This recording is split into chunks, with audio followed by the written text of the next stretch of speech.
Hi, this is Krista with the Big Family Homestead, and today I'm going to show you how to make farmer's cheese from scratch. Keep going. Okay, so this container here is steel. You want to use steel. You don't want to use aluminum. It does something to the aluminum and to the cheese. It's just weird. So this is milk that I got from our cow this morning, and I let it sit in this pan so that it comes down to 80 degrees. If you're starting with cold milk, you're going to want to boil some water and then put that boiling water in the sink. Put your cold milk inside your pan and then set the pan inside that sink of water. And that will help to heat your milk slowly. You don't want to heat it on the stove. It'll heat it up too quickly. All right, now one note on the milk. We are using raw milk from our cow, but you can use store-bought milk. But please don't use ultra high pasteurized. It just won't work. I can't remember what it is about it, but it just doesn't make cheese properly. Oh yeah, and one more thing. Don't use skim milk. You gotta use whole milk, and even better, put some cream in it. Buy like a whole heavy whipping cream and add that into there, because the more cream that's in there, the more cheese you're gonna get. So I'm just gonna mix the nice cream around in there, get that incorporated. And then I've got our cheese culture, and I'm using a mesophilic culture. I like the way it makes our cheese taste. This is the one we are using. I use this for goat cheese as well. And I'm gonna use a teaspoon of this. I've got about 2 gallons of milk in here. And I'm gonna mix that cheese culture in there. Now, the temperature of this milk is 80 degrees. I'm just gonna mix that up real quick to get that culture mixed in there. Now, I've got less than a third of a cup of water here, and I'm gonna put 10 drops of animal rennet, and this is what will help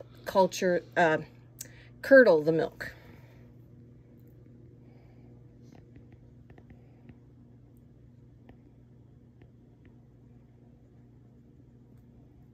Well, that's the last of the bottle. That's all we get.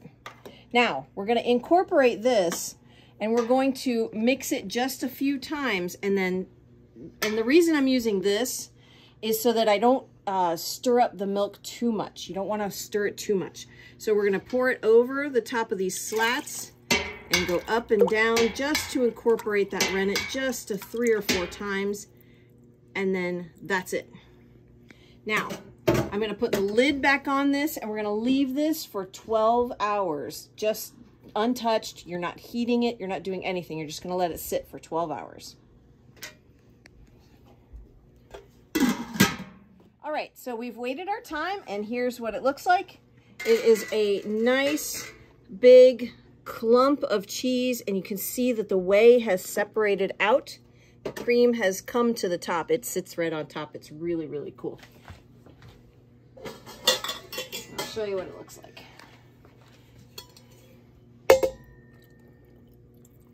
Look at that. Now we're going to hang this in some flour sacks and strain out all of this whey so that it is a nice soft cheese. Okay, now to hang the cheese, this is what I do. I just use a flour sack that I got from Walmart. I've got a metal strainer and a bowl to catch the whey. So we're going to just put this over here, and I'll go ahead and pour some of the whey out so that it's a little bit easier to collect all of the cheese. Now, if you have a septic tank, you don't want the whey going down into your septic tank.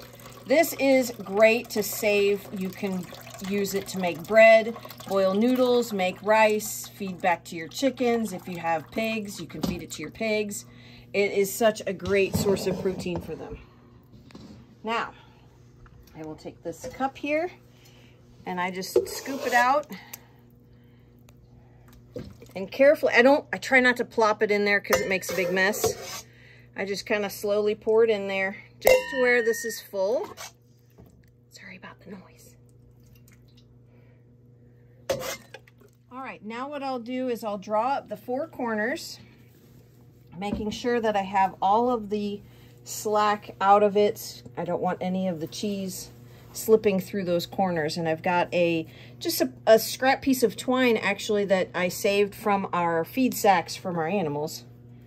And I'll use this and tie it up.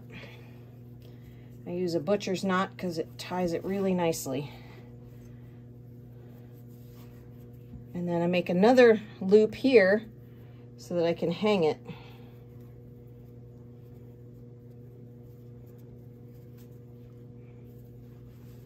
And then I'll just take one of these knobs here and hang it right over the bowl so it drips right into the bowl. Now I'll let this hang for about 12 hours, sometimes a little bit longer. You want as much whey out of there as you can, before adding your salt and seasonings, whatever you'd like, at the end. All right, now this is what it looks like after hanging here for 12 hours. A lot of the whey has come out and it's a nice firm cheese, well, firm, soft cheese, so. All right, so we've waited our time. I'm gonna go ahead, I've already opened these up for you, and we're just gonna go ahead and put this into the bowl. It just rolls right out. Most of it comes off of the cheesecloth really nicely. And just like so. Now, I like to wear gloves when handling the cheese just because I don't want cheese under my fingernails. Just feels weird, man. Just weird. We're gonna go ahead and mix this up, and then we're gonna add our seasonings to it.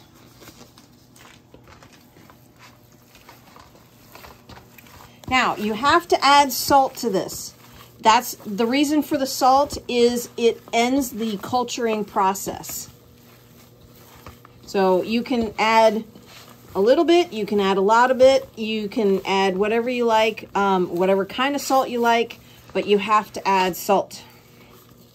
All right, we use about a tablespoon for this much. So this was 2 gallons of milk. I'm gonna use about a tablespoon of salt, and we're using the pink Himalayan salt.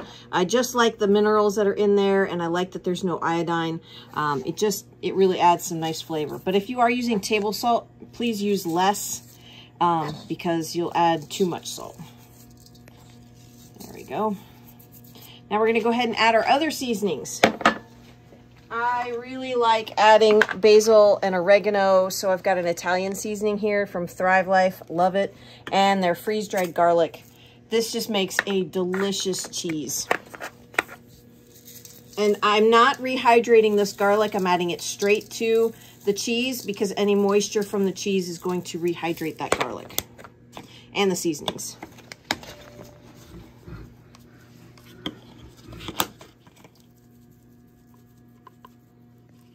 I'm going to go ahead and mix this in, get these seasonings well incorporated. Boy, oh boy, that smells really good already. Just going to kind of knead it like dough. All right, so we're going to go ahead, I'm losing my glove here. I'm going to go ahead and give it a little taste. Just take it off my glove here. Make sure that there's enough salt, enough seasoning, and then we can package this stuff up.